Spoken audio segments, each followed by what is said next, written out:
and welcome to New England Authors with Kameel Nasr. It's so nice to have you here. We're trying to share throughout the region all the talent and the knowledge that we have.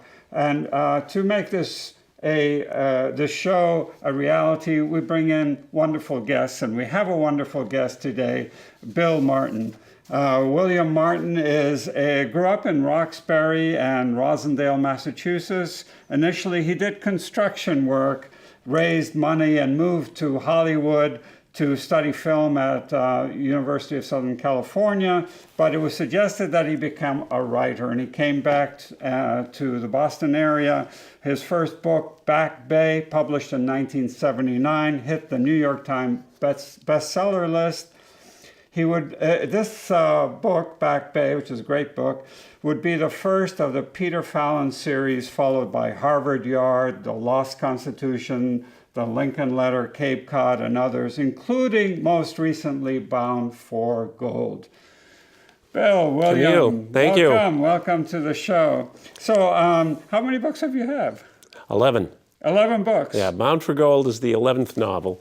And I have also written book reviews, magazine articles, PBS documentary on the life of George Washington. Right. Ran on the American Experience, and a cult classic horror movie, too. Yeah, I heard about that. Could you tell right. us a little about that cult classic movie? Well, everybody wants to know about it.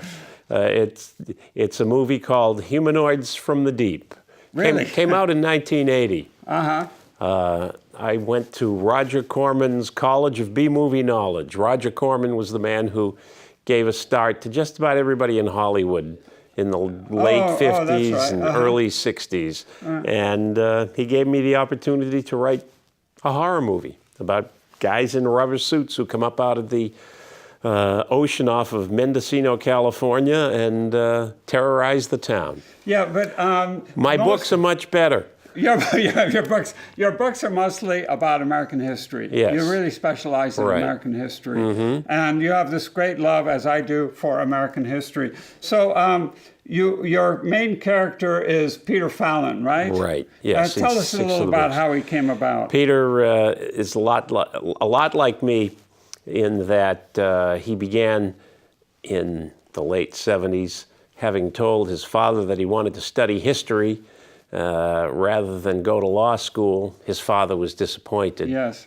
I told my father that I wanted to go to film school, and he said, film school? I'd really rather see you go to law school. I see. But if you don't do what you want to do when you're young, you'll spend the rest of your life looking over your shoulder. Exactly. That's what my father said to me, but Peter's father is kind of mad that he doesn't go to law school. And so Peter, in the first book, Back Bay, decides that he will prove to his father that he can use the knowledge that he's gained as a student of history to make himself wealthy by finding a lost Paul Revere tea set. Yes. And so he appeared in a book in 1980, and then I wrote for another 15 years or so, or longer, and then came back and thought, maybe it's time to revisit Peter in midlife. And I think I'll do a novel about Harvard. And in that book, he goes looking for a lost Shakespeare manuscript in the Harvard libraries someplace. And it gives me the chance to give the whole history of Harvard and of Cambridge as well. And then in subsequent novels, he goes after the lost Constitution. In a book about New York called City of Dreams, he goes searching for a box of bonds that represent the unretired debt of the American Revolution. Right. And then the Lincoln Letter. And then in Bound for Gold, he's looking for a lost gold rush journal. And all of these stories go back and forth in time. You have Peter's and his girlfriend Evangeline going in search of the lost artifact, and then the story of the artifact is tracked through time. And You've done an extraordinary amount of research, you can tell, of historical research. Right. Why didn't you just write history instead of making a fictional character? Because then I'd have to footnote. I don't want to have to footnote. I don't have to cite my sources. And I believe that I was I suppose you could say, not to sound too grandiose, put on earth to tell stories rather than to write history. And what I always remind myself is that the fiction based upon history can sometimes take you closer to historical events and to the reality of the people that you meet than the history can, because I can detail characters, I can create arcs for them, I can give you a sense of what the sound of a river sounds like as it rolls down a valley in the gold rush, and there's a well wheel cranking to lift the water into a sluice so that the miners can wash the gold. I can do all of that in ways that historians generally the history don't. book cannot. Yeah, absolutely. And that's what excites me, is to be able to tell you a story set not in the future, because I've never been very good with thinking ahead, but by looking back, we were able to see how, in some ways, we got to where we are today. We were able to see the present. Yeah. Now, in your research, you must have run across a lot of things that were different than the history that we learned in high school, right? Oh yeah. Yeah. Give us some of the examples of things that were surprised. We learned cowboys and Indians back in high school. Oh, right. Well, you know, history is always more complicated than myth. And what I try to do is show you the mythologies, and I also show you the realities as well. And sometimes with historical characters, they can achieve a status of myth. With, for example, Lincoln in the Lincoln Letter. Even though we begin the novel looking into Lincoln's eyes, Lincoln grows in stature in the way that he does in American history in the book, The Lincoln Letter. And meanwhile, I'm carrying this exciting story running in parallel with Lincoln's passage from the time when he just believes that the Civil War is about the preservation of the Union until the Emancipation Proclamation. I'm running a story right next to it that is exciting and dramatic and filled with action. And, you know, that's what I try to do with all of the books. And, but like, for example, with Bound for Gold, readers will be interested to discover that the whole idea of prejudice against immigrants, it's not new. No. And it didn't just start in 1900 even, when a Harvard president named A. Lawrence Lowell was president of the American Anti-Immigration Society. You can go all the way back to the beginning, but you can go back to the gold rush and point to it as one of the moments in American history when immigration became an issue. Because imagine what California was like. Imagine California today, which I ask you to do in the book, and which I depict for you in the book. Today it contains 40 million people, and if it was operating on its own, would be the world's 6th largest economy. Right. A mere 170 years ago, there were 10,000 Europeans in the whole extent of the state of the territory of Alta California, which is what the Mexican authorities called it, in 1848. Yeah. And then they found the gold, and the word got out. And within a year and a half, there were 150,000 people there, mostly in the San Francisco area and up in the Sierras, up beyond. And these people came from all over the world. They came from Europe. They came from China, they came from Mexico, and in the first year or so, there was great cooperation, because anybody could walk down to a river and bend over and probably pick up some gold. But when more and more people started to come, and the gold started to become more difficult to get at, and there were many mining techniques that led them into the more difficult aspects of gold mining. When all of that started to happen, they started to say, we have to exclude I see. these yes. Mexicans over here. These guys, we want to exclude them. The Chinese, and within a year and a half, in the spring of 1851, the self-appointed legislature or assembly in California. They were meeting in Monterey, right? They proclaimed a foreign miners tax. Anybody who didn't get there from a place in America, like Boston or New York or New Orleans or wherever, if they just came directly from a foreign country, they were going to have to pay a certain amount per week in order to mine the gold. Right. And it's that kind of thing, when you see it and read about it, and then to dramatize it as I do in the novel, that gives you a sense of the great turning wheel of all of human history, and particularly of American history. You know, things keep recurring. They roll over the same ground again and again. We're talking to Bill Martin here, author of many historical books. This is New England Authors. I found this when I went to Ellis Island once. Yep. It was very interesting. They had the same, the people who came in that time. So it was open until, I think, 1930. Right. And you have the same anti-immigrant rhetoric that you had in that gold rush era. Yeah.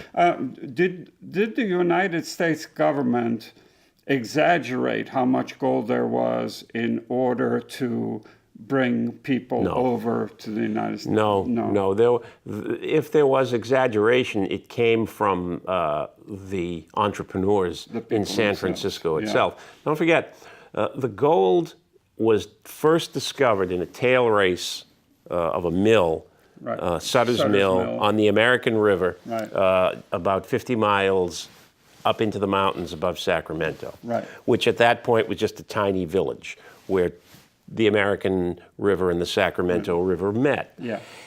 And initially, Sutter himself, who owned 50,000 acres right there in Sacramento in his fort, Sutter said, we can't let this news get out. Not because we're greedy and want to keep all the gold, but because we know it will happen. Yeah. This countryside will be overrun. Yes. And it was.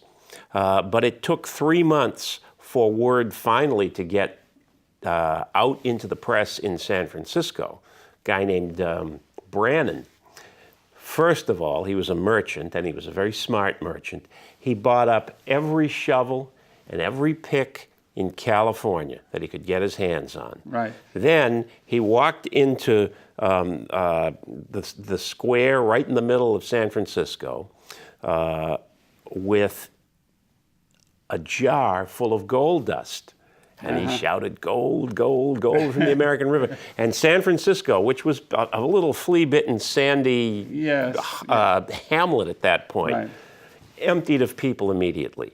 And they poured up into the mountains, and that was in May of 1848. It wasn't until December that that there was actual evidence delivered to Washington in a tea cozy, like a box that you carry tea in, that had been hand carried from the West. It took a long time to get back to Washington, and in his report to Congress in 1848, President James Knox Polk said, it appears that the reports of the wealth that has suddenly appeared in the rivers of California those reports are accurate. And boom, within a month, in Massachusetts, 140 companies organized themselves, including one right at Harvard.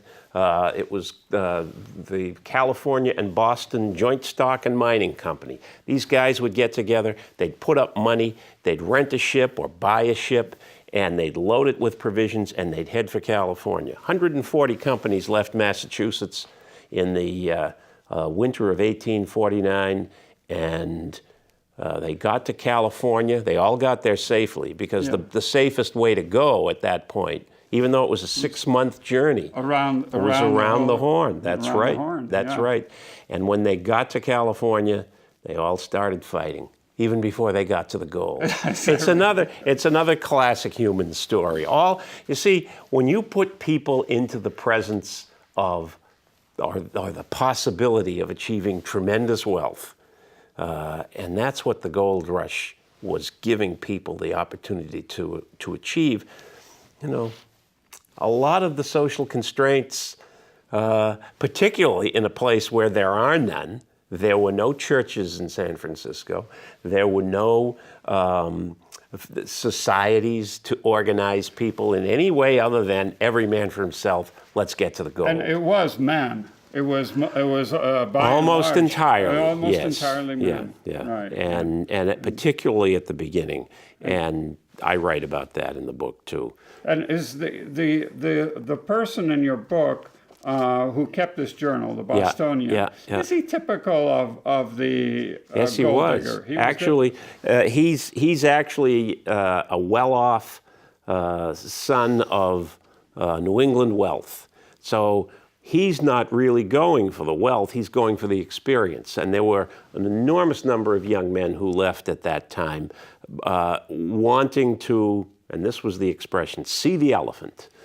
See the elephant. They wanted to see the elephant before they settled down to a life of facts and figures and whatever else they might do once they got back to Massachusetts. And some people say that seeing the elephant meant seeing the Great Wall of the Sierras, but it also had a kind of a reference to just going down to the carnival or the sideshow to see that big elephant in the tent. You know, it expressed their desire for adventure. Right. But he's a young guy that takes his conscience with him and is appalled by some of the things that he encounters in the process of experiencing those early days in California, particularly having broken away from the social structures and constraints of New England.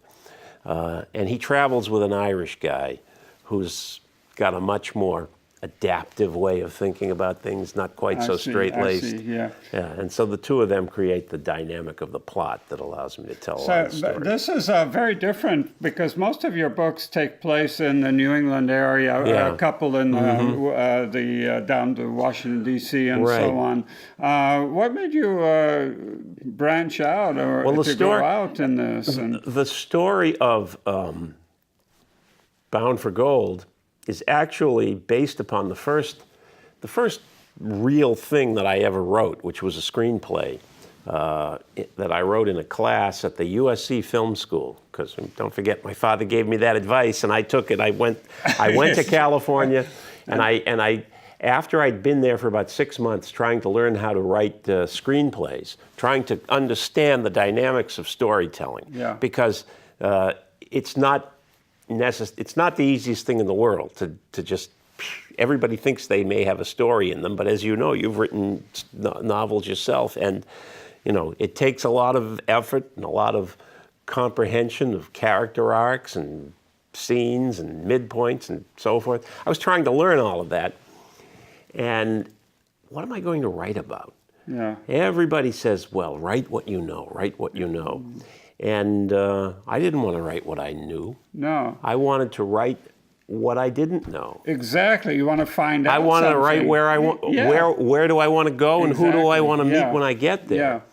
And I looked around in California there in the late 70s at all of my friends in film school, and I thought to myself, we are a lot like the people who came here 130 years ago for the gold rush.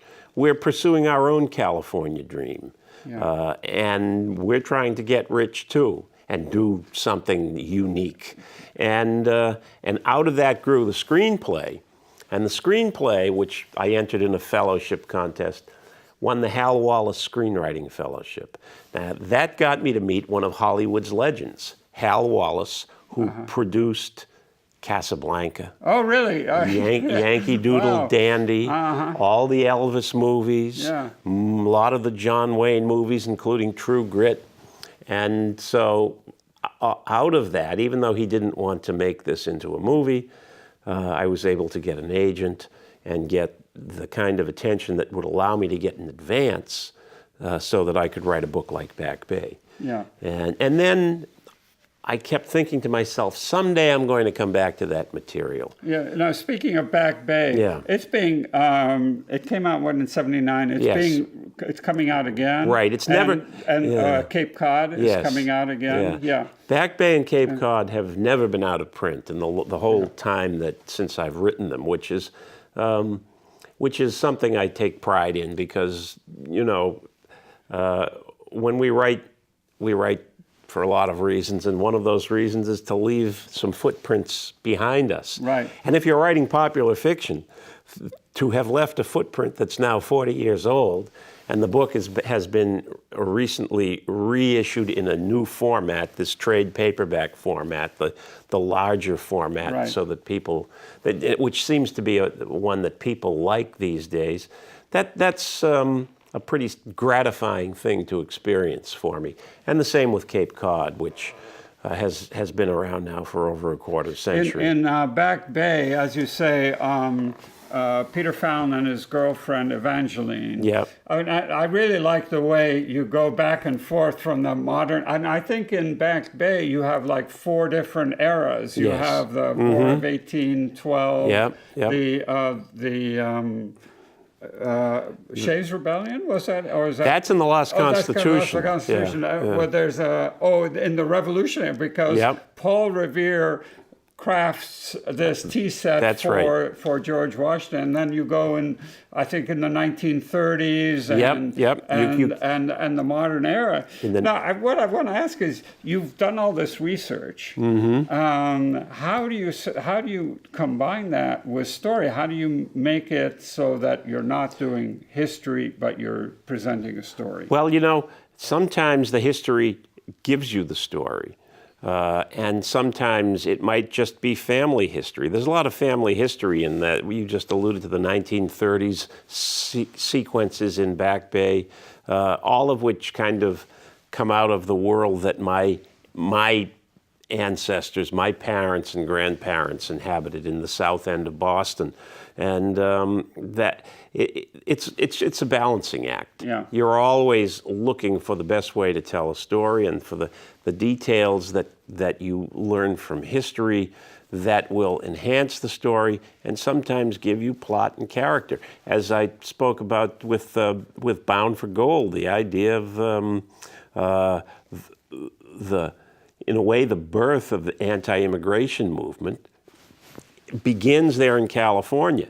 And so once you understand that and why it happens and how it happens, you just have a huge wealth of material that you can work with and shape into your fiction in the book. I'll tell you something else that started in this California era. Yeah. Chinese restaurants. That's right. Yeah. Well, that's in the book too, right from the beginning. And I actually have, because this is the kind of research I do. Yeah. I always try to find the newspapers of the time. So with Bound for Gold, I was reading it was called the Alta California, and it's available in the digital archives of the University of California at Berkeley, and you can read about the Chinese restaurant where you can get dumplings. It's just up Washington Street, and it's in what is today Chinatown, and what emerged into being Chinatown in San Francisco in that period. And once you find a little detail like that, you have to put it in, because that's what brings the reality of that world to life for readers. What were they eating? Yeah. What were they wearing? You don't find that in history books. Not usually. No. Yeah, that's an interesting. Yeah. So you transmit this real love of American history. Yes. And I know you have strong feelings about the present. Are they linked? I suppose they might be in some way. The whole. I mean, you're strongly. You feel strongly when American principles are not observed, appreciated, honored, today. Yes. dignified. Would that be a fair characterization? That would be a fair characterization. Don't forget, I have had the privilege as a writer of spending an enormous amount of time with George Washington and with Abraham Lincoln. I have been able to come to understand Washington's sense of honor and the significance of reputation. Yeah. And I have been able to understand Lincoln's respect for the Constitution and his eloquence as a writer and as a speaker. And he had a Holmesy, folksy kind of way of speaking and loved to tell funny stories, but nobody's ever written a better piece of American rhetoric, perhaps rhetoric in human history, than the second inaugural. And with malice toward none, with charity for all. Exactly. I ain't hearing that much these days out of Washington. No. Yeah. So that sense, more than a sense of, oh, I don't like this tax bill, or I don't like this international decision, that sense of the honor and dignity of the office no longer being respected is a thing that rankles me more than the political issues. We can fight about political issues all day long, but there's a larger existential idea that I don't like right now. So, Bill Martin. And I didn't want to get into politics. You led me there. William Martin, it's so good to have you here. Thank you. We're got about a minute left. Okay. And you said once, history sets you free. Yes, it does. Elaborate on that, Yes. just for in the last 30 seconds or so. Well, in the modern world, I need to worry about all the details of what's happening around me. And if I go back into the past, I can sit down and at my word processor, which is like a time machine, and say, where do I want to go now? Who do I want to meet? And what kind of trouble can I get them into? Yeah. And if I get them into enough trouble that's interesting enough, all those people out there who like to read my books will surely like to read Bound for Gold. Well, I really loved reading your books. I think they're really wonderful, and I think you're a credit to New England. Thank you. This is New England Authors, and it's produced here in Cambridge, Massachusetts, and aired in stations across New England. Thank you for listening. Remember, act globally, watch locally. Thank you.